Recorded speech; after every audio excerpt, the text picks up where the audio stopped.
नमस्कार दोस्तों, आप लोगों के लिए यूपी पीआरडी वैकेंसी लेके आए हुए हैं। यूपी पीआरडी यानी यूपी की जो कंसल्टिंग इंजीनियर के लिए वैकेंसी आई है, उसके कुछ फॉर्म भरने में कुछ प्रॉब्लम हो रही है। उसकी पूरी जानकारी यहाँ पर आपको मिलेगी। और दोस्तों, इस वैकेंसी में आपको सैलरी नहीं दिया जाएगा, सिर्फ आपको जो 2% कमीशन होगा वही आपको मिलेगा। गवर्नमेंट की यह वैकेंसी है, लेकिन जो भी स्टूडेंट बहुत अच्छे से तैयारी कर रहे हैं जेई की, वो इसमें ना आए तो अच्छा है, या कहीं पर अच्छी जॉब पे लगे हुए हैं तो वो भी ना आए, क्योंकि इसमें सैलरी नहीं दी जाएगी। सिर्फ 2% ही आप लोगों को कमीशन दिया जाएगा। तो चलिए हम दोस्तों बात कर लेते हैं इसके जो फॉर्म फिलअप है उसके पूरे प्रोसेस का, और जो यहाँ पर प्रॉब्लम आ रही है उसको हम यहाँ पर सॉल्व करेंगे। तो दोस्तों, आपको अपने किसी भी गूगल ब्राउज़र पे जाना है, और गूगल ब्राउज़र पे जाने के बाद वहाँ पर डालना है UP PRD space vacancy space 2025। इतना डालने के बाद आप लोगों को दोस्तों सर्च कर देना है। करने के बाद दोस्तों आप लोगों को देखने को मिलेगा कुछ ऐसा इंटरफेस। यहाँ पर आप लोगों को एक चीज़ें आपको देखने की मिलेगी, वित्त आयोग फाइनेंस। अगर ऐसा आपको देखने को हो सकता है ऊपर भी मिल जाए, हो सकता है उसके जस्ट इसके नीचे भी मिल जाए, या हो सकता है यहाँ कहीं भी मिल सकता है। तो इसको आप लोग अपने हिसाब से देख लीजिएगा। यहाँ पर वित्त आयोग फाइनेंस में हम लोग क्लिक करेंगे, और क्लिक करने के बाद दोस्तों आप लोगों को यहाँ फॉर्म फिलअप करने के लिए जो आपका लिंक मिलने वाला है दोस्तों, यहाँ पर देखिए जो स्क्रॉल बार चल रहा है, इसी पे आपको देखने को यहाँ पर इम्पॉर्टेंट जो नोटिस वगैरह है सारी चीज़ें मिलेगी। तो हमें अप्लाई करना है, तो इसी पे हम क्लिक कर देंगे दोस्तों। हमारा फॉर्म यहाँ पर खुल के आ गया है। तो दोस्तों यहाँ पर कुछ इंस्ट्रक्शन दे रखा है पीआरडी ने, इसको आप लोगों को ज़रूर पढ़ लेना है कि ये क्या चीज़ें कैसे होनी है, और डिग्री क्या होने वाली है, एक्सपीरियंस हमें कैसे लगाना है, ये सारी जानकारी यहाँ पे आपको देखने को मिल जाएगी। तो दोस्तों आप लोग इसको हिंदी में करके भी पढ़ सकते हैं और इंग्लिश में भी करके पढ़ सकते हैं। तो आप दोनों ऑप्शन है, आप लोग जो भी चाहें उसमें आप पढ़ सकते हैं। अब इसको फॉर्म फिलअप करने के लिए दोस्तों आपको देखिए यहाँ पे छोटा सा एक बॉक्स दिख रहा है, बॉक्स में आप लोगों को क्लिक कर देना है, तो ऐसा कुछ टिक लग जाएगा। इसके बाद आपको सामने देखिए दोस्तों, आपके सामने एक पूरा फॉर्म फिलअप करने के लिए खुल गया है। यहाँ पर आप लोगों को दोस्तों मैं बता दूँ कि यहाँ पर देखिए, यहाँ पर जो है आई एम अप्लाई फॉर, आप किस डिस्ट्रिक्ट से आप अप्लाई करना चाहते हैं वो डिस्ट्रिक्ट यहाँ पर आप चॉइस कर सकते हैं। कोई भी डिस्ट्रिक्ट हो आप चॉइस कर सकते हैं जहाँ भी आप अप्लाई करना चाहते हैं। एक चीज़ और ध्यान दे लेना आप लोग कि अगर आप जनरल हैं और ओबीसी हैं, एससी है, एसटी हैं, तो आप लोग जाकर नोटिफिकेशन में इसमें पूरी जानकारी ले लीजिए कि कहाँ पर भर्ती ओबीसी की, एससी एसटी की भर्तियाँ हैं। तो उसी आप डिस्ट्रिक्ट को आप लोग चूज कीजिएगा। अदरवाइज आप अगर ओबीसी वाले हैं जहाँ पे आपका भर्ती ही नहीं है, अगर उसे चूज करते हैं तो आपको जनरल में भेजा जाएगा। लेकिन जनरल में तभी भेजा जाएगा जब जनरल वाले आप लड़के फाइट नहीं कर पाएंगे, तभी भेजा जाएगा।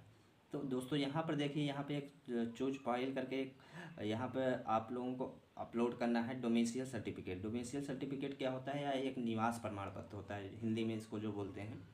इसको यहाँ पे अपलोड कर देना है। अपलोड करेंगे तो यहाँ पे व्यू करने का ऑप्शन आएगा, उसको उस पर क्लिक करेंगे तो डाउनलोड हो जाएगा, अगर आप डाउनलोड करके देखना चाहते हैं तो। और दोस्तों यहाँ स्क्रॉल करेंगे तो यहाँ पे देखिए दोस्तों, यहाँ नाम डालने को दे रहा है। फर्स्ट नेम हमें डालना है, आपका जो भी फर्स्ट नेम है, जैसे मेरा नाम कुछ भी हम डाल सकते हैं, ABC मान लीजिए। हम अपना पहला नाम डाल दिए, मिडिल नाम हम डाल दिए D, और लास्ट नाम हम डाल दिए F। कहने का मतलब यहाँ ऐसा है कि जैसे आपका नाम कुलदीप कुमार है, तो आपको कुलदीप यहाँ डालना है, और कुमार यहाँ नहीं डालकर बल्कि आपको यहाँ डालना है लास्ट नेम में, ये इसको छोड़ देना। लेकिन आपका नाम अगर कुलदीप कुमार पटेल है तो आपको कुलदीप यहाँ डालना है, कुमार यहाँ डालना है, पटेल यहाँ। आप लोगों को हम दिखा देते हैं कुलदीप कुमार पटेल। तो कुलदीप पहले फर्स्ट नेम में, मिडिल नेम में कुमार डाल दिया, लास्ट नेम में पटेल डाल दिया। तो नीचे आएंगे तो आपको मदर का नाम डालना है, या मदर का अपने नाम पूरा डालना है, फिर फादर का नाम डालना है, फिर जेंडर का नाम डालना है। जेंडर आप फीमेल मेल जो भी हैं वो आप यहाँ पर डाल दीजिए। यहाँ पर दोस्तों अगर लेडीज अगर ऐसी है जिसकी शादी हुई है, उनके हस्बैंड का नाम आप डालना चाहते हैं तो यहाँ डाल सकते हैं। और यहाँ आपको डेट ऑफ बर्थ डालना है दोस्तों। यहाँ पर पहले मंथ रहेगा, फिर यहाँ पर दिनांक रहेगा, तब ईयर यहाँ पर रहेगा। कैटेगरी आपको अनरिजर्व यानी general category, OBC, SC, ST यहाँ पर फॉर्म फिलअप कर सकते हैं। ईडब्ल्यूएस के लिए कोई यहाँ पर रूल नहीं है। यहाँ पर आप लोगों को पूरा एड्रेस डालना है, यहाँ डिस्ट्रिक्ट का नाम डालना है, आपका जो भी डिस्ट्रिक्ट, जिस डिस्ट्रिक्ट से आप बिलोंग करते हैं उस डिस्ट्रिक्ट का नाम डालना है। आप ऐसा मत कीजिएगा जहाँ पर अप्लाई आप करना चाहते हैं उस डिस्ट्रिक्ट का नाम मत डालिएगा, जहाँ पर आपका प्रॉपर मकान है उस डिस्ट्रिक्ट का आपका नाम यहाँ डालना है। अगर सेम एड्रेस आप रखना चाहते हैं तो सेम पर क्लिक करेंगे, यही जो एड्रेस यहाँ पे आप डालेंगे वही यहाँ पर आ जाएगा।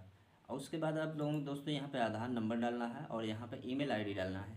यहाँ पर आपको यहाँ पे मोबाइल नंबर डालना है।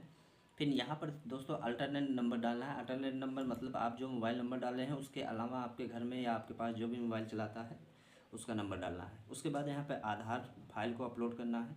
दोस्तों एक बात बता दें कि जो हम PDF अपलोड करेंगे वो 2 MB से कम होनी चाहिए। आप इस चीज़ का ध्यान दीजिएगा, 2 MB से कम होनी चाहिए। यहाँ पर 10th मार्कशीट का PDF डालना है, अपलोड कर देना है। अब अगर आप BTech वगैरह किए हैं तो यहाँ पर क्लिक करेंगे, अगर आप डिप्लोमा किए हैं तो यहाँ पर क्लिक करेंगे। तो डिप्लोमा वाले यहाँ पर क्लिक करेंगे। यहाँ पर आप लोगों की यूनिवर्सिटी का नाम डालने को आएगा, यूनिवर्सिटी का नाम डाल दीजिए। यहाँ पर आपको परसेंटेज डालने को देगा। फिर मार्कशीट का आपको यहाँ अपलोड कर देना है। आपका जो मार्कशीट का फर्स्ट भाग होता है या फ्रंट साइड का, उसको अपलोड करना है। फिर यहाँ मार्कशीट का बैक साइड को अपलोड करना है। बैक साइड आप मार्कशीट अपलोड कर सकते हैं या डिग्री आपके पास जो मिली है उसको अपलोड यहाँ कर सकते हैं। उसके बाद दोस्तों इसको हटा देते हैं क्योंकि हमारे पास डिग्री नहीं है, डिप्लोमा है। अगर आपके पास अदर कोई डॉक्यूमेंट्स है या सर्टिफिकेट है जैसे NSS, NCC या स्काउट गाइड, स्पोर्ट, ऐसा कोई डिस्ट्रिक्ट लेवल, डिवीज़न और यूनिवर्सिटी लेवल पे अगर कोई खेला हुआ है तो यहाँ पर क्लिक कर सकता है और अपना फॉर्म फिलअप कर सकता है।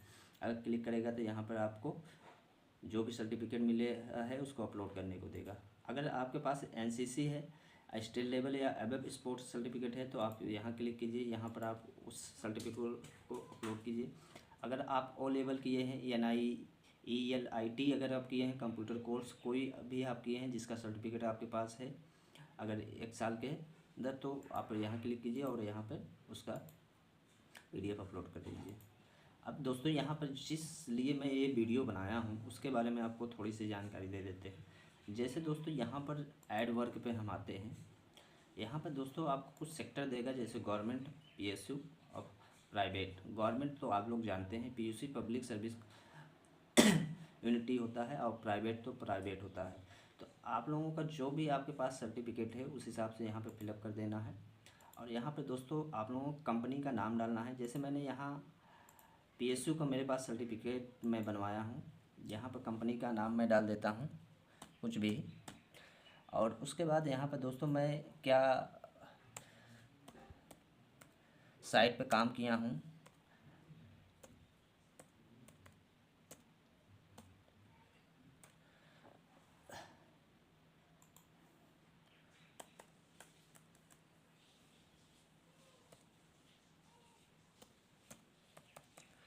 जैसे मैं साइट पे साइट इंजीनियर का काम किया हूँ मैं यहाँ पे डाल दूँगा। उसके बाद वर्क डिटेल में आपको मतलब आपने काम क्या क्या कराया है उसके बारे में लिखना है। जैसे आपने PCC कराया है, PCC अगर कराया है, RCC अगर आपने कराया है और लेआउट अगर आपने दिया है,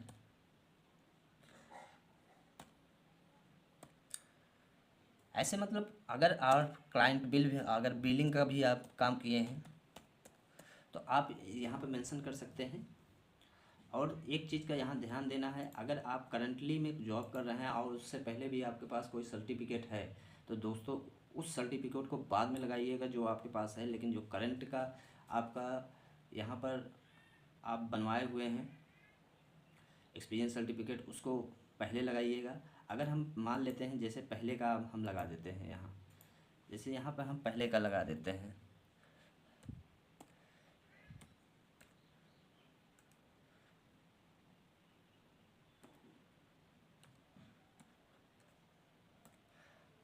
मैंने यहाँ से काम स्टार्ट किया था और यहाँ पर मैं दोस्तों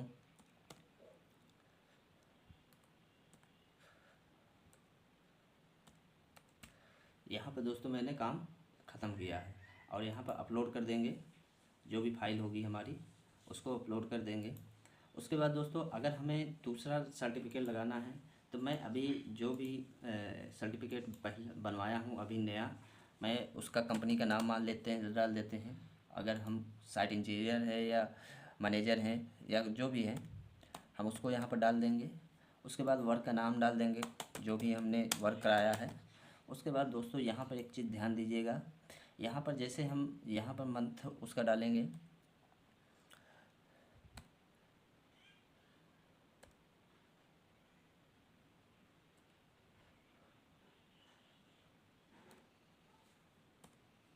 मान लीजिए मैं यहाँ पर काम किया हूँ और यहाँ तक मैं इस काम को किया हूँ,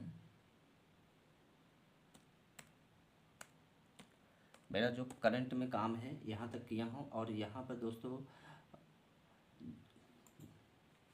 यहाँ पर हम इसको क्लिक करेंगे, यहाँ पर आपको फिलअप करना है। उसके बाद आपको यहाँ पर आई हैव केयरफुल्ली पे आप यहाँ पर टिक करेंगे और जैसे पीडीएफ से सबमिट करेंगे आपका फॉर्म फिलअप हो जाएगा। उसके बाद आपका वहाँ पर कुछ ऑप्शन आएगा आपको फाइनल सबमिशन के लिए, उसको आप क्लिक कर देंगे तो आपका फॉर्म फिलअप हो जाएगा। और आप पीडीएफ डाउनलोड करना चाहते हैं तो कर सकते हैं वहाँ से। लेकिन जो मैं यहाँ पर बताना चाह रहा था दोस्तों ये है कि जो मैं यहाँ पर ए सर्टिफिकेट लगाया हूँ, इस सर्टिफिकेट को हमें पहले लगाना है, मतलब यहाँ पर लगाना है। उसके बाद जो ए सर्टिफिकेट में पहले वर्क एक्सपीरियंस का लगाया इसको यहाँ पर लगाना। अगर आप ऐसा नहीं करेंगे तो यहाँ पर आपको जो होगा दोस्तों, यहाँ पर फॉर्म फिलअप नहीं होगा, यहाँ पर डेट का इशू बताने लगेगा। ऐसा अगर कोई भी किसी भी भाई को समस्या होती है तो आप लोग कर दीजिएगा। अब मैं ऐसा नहीं कर रहा हूँ क्योंकि मैं अगर करूँगा तो मेरा फॉर्म ये भी फिलअप हो जाएगा, जो कि पीआरडी की वेबसाइट पर बड़ी समस्याएं उत्पन्न होने लगेगी और हो सकता है वैकेंसी फिर से कैंसिल कर दिया जाए। इसीलिए मैं ये सारी चीज़ें नहीं करना चाह रहा हूँ। तो दोस्तों आप लोगों को लिए अगर वीडियो अच्छी लगी हो तो शेयर कर दीजिए और लाइक कीजिए प्लीज़। दोस्तों मुझे रिक्वेस्ट है कि आप लोग वीडियो को शेयर कर दीजिए ताकि हमारे चैनल पर ज़्यादा से ज़्यादा लोग आएँ और अच्छी अच्छी जानकारी आप लोगों को मिल सके। और दोस्तों सब्सक्राइब ज़रूर कर लीजिएगा। Thank you very much.